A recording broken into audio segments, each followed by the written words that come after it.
Moving on to the electric guitar, I'll be showing you both of them, both channels here, because the processing is almost exactly the same. This reggae song, the guitar and the keys are pretty much going to be in sync with each other, just with these quick little stabs. And let me show you that.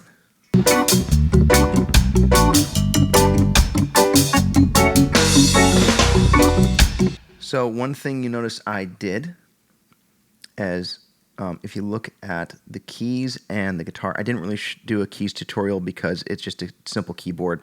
All I did was some compression on it. But you'll see all the cuts in the keys and then some on the guitars.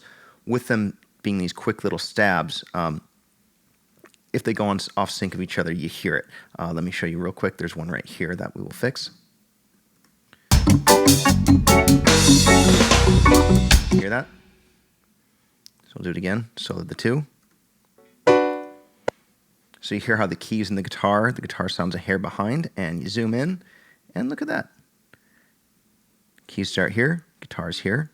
So I went through all of these and made sure they were all synced up, like that. And since there's no room there, you just fade that out.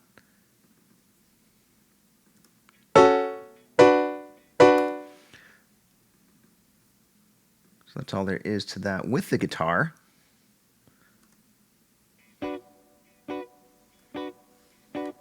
So that's with processing. Left the low mids in there a bit more than some other instruments just because it feels a little better. Little bit of Spring Reverb. Again, didn't split that into a separate aux track this time.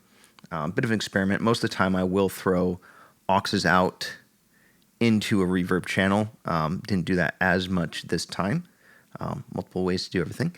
Anyway, Renaissance Axx. Get rid of that. American Class A. See, I just didn't do any cuts in the low mids there.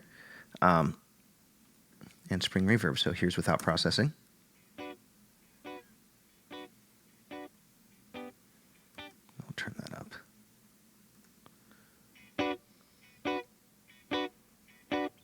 And then with it back on.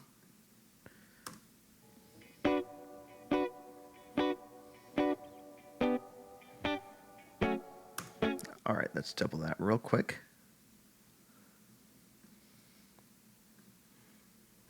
Okay, so obviously panning hard right, that's just where it ended up in the mix. And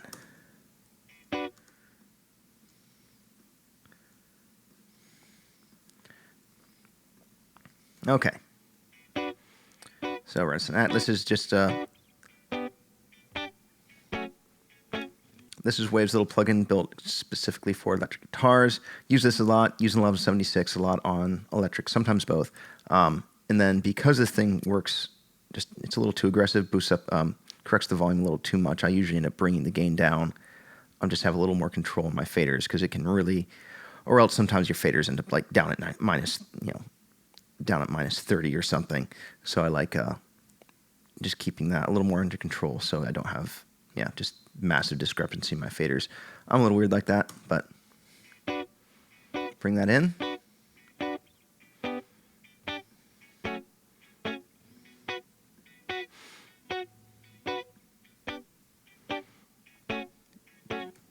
Okay, with the American Class A, didn't do anything on the in and out gains, or in gain out volume. Play with the drive a lot, so let's bring that down to 0.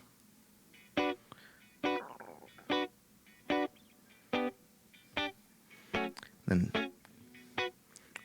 see how you don't really hear much of a change? Just brought that up just to clear any space that might be in there that I don't want later. Didn't do anything with the shape. With the EQ, drop the low end, don't need it. There. Left this alone. 3K, which is just a really annoying frequency to me. Did a drop, left that alone. Compression.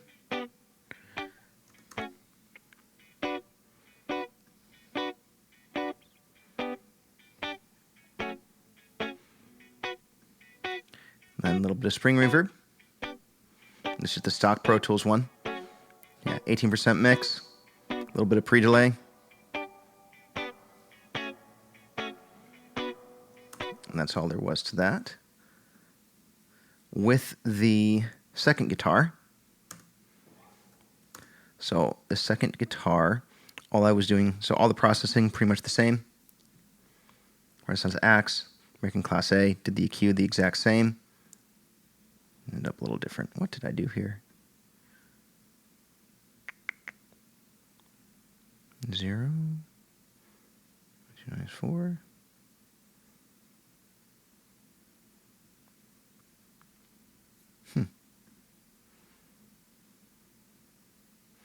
Don't know what happened there, but anyway.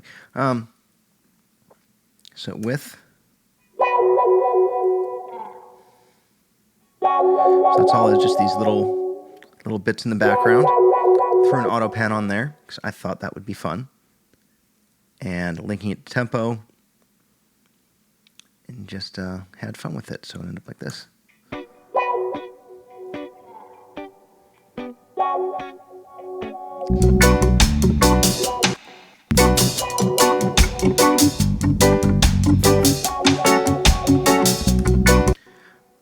All right, that's it for the electric guitars on this track. Hope you learned something. Again, this is not a be-all, end-all. I'm not showing you exactly how to do things on everything or whatnot. I'm just basically trying to give you all just a breakdown of a mix. I'll be doing different songs, and I'll probably be doing things a little bit differently each way, so you can just sort of get a feel for different ways to do things, and hopefully get a good feel for things. And that's all for this round.